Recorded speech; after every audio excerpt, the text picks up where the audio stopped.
L'œil de la conscience, au milieu de cette carte de l'Afrique en couleur verte, en pleine première de couverture.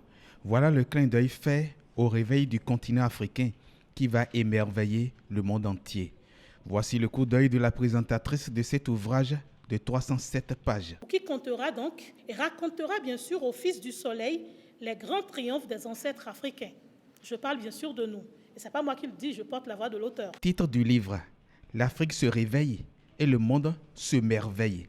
Néologisme pour l'œil averti du préfacier qui voit bien que ces merveilles a été autrement dit par l'auteur. Beblodo Sedoka Boumangba Azande Hewa à l'état civil Georges Kokou Aristide Azande n'est pas un baobab spontané. Il est le fruit d'une enfance bercée de spiritualité ancestrale.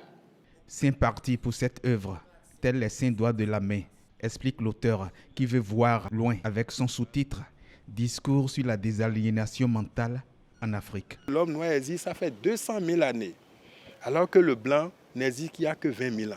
Alors s'il y a quelqu'un à qui on doit demander compte de l'humanité, c'est l'Africain. Si l'humanité doit continuer à exister, que l'Afrique reprenne la guidance de l'humanité pour le bien de l'humanité et le bien des Africains. Un nouvel ouvrage à découvrir en bibliothèque et en librairie, ainsi que dans les instituts de pensée théologique, sociologique et psychologique.